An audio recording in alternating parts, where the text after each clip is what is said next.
അസ്സലാമലൈക്കും വറഹ്മത്തുള്ളാഹി വബറകാത്ത്. ഖുർആൻ മലയാളം പരിഭാഷ. അദ്ധ്യായം 105. സൂറ അൽ ഫീൽ അഥവാ ആന. മക്കയിൽ അവതരിച്ചത്. ആയത്തുകൾ 5.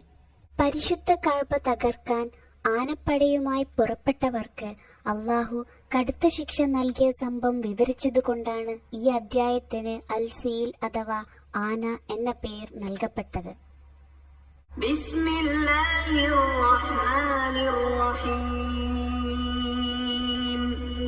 പരമകാരുണികനും കരുണാനിധിയുമായ അള്ളാഹുവിന്റെ നാമത്തിൽ.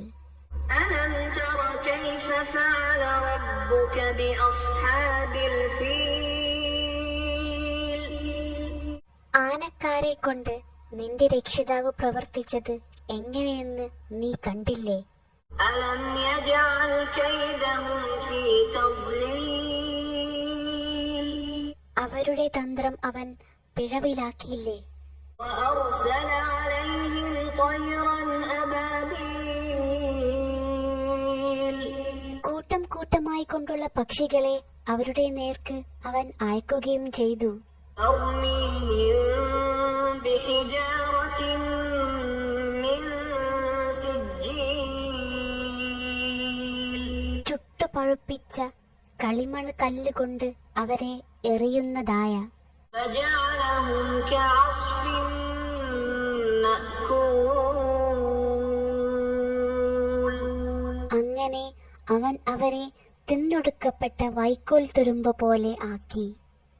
വിശുദ്ധ കഅബയെ പൊളിച്ചു നീക്കാൻ തയ്യാറെടുത്ത ഒരു ആനപ്പട്ടാളത്തെ അള്ളാഹു കഠിനമായി ശിക്ഷിച്ചു പരാജയപ്പെടുത്തുകയും ഖുറൈശികളെയും മക്കാനിവാസികളെയും രക്ഷപ്പെടുത്തുകയും ചെയ്ത ഒരു ചരിത്ര പ്രസിദ്ധമായ സംഭവമാണ് ഈ അദ്ധ്യായത്തിൽ അടങ്ങിയിരിക്കുന്നത്. ഈ സംഭവം മുഖേന അള്ളാഹു അവർക്ക് ചെയ്തു കൊടുത്തൊരു അനുഗ്രഹത്തെ ഓർമ്മപ്പെടുത്തുകയുമാണ് ഈ അദ്ധ്യായത്തിലൂടെ.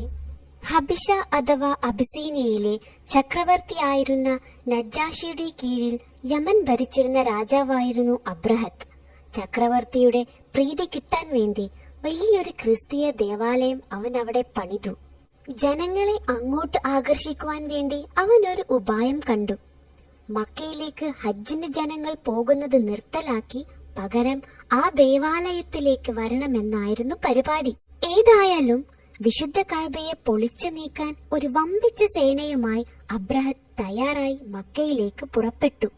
വഴിമധ്യയിൽ 1-2 അറബി ഗോത്രങ്ങളുമായി സംഘടനത്തിൽ ഏർപ്പെട്ടു. എങ്കിലും അതിലൊക്കെ വിജയിച്ചു മുന്നേറി അബ്രഹത്ത് കഅബയെ ലക്ഷ്യം വെച്ചു നീങ്ങി.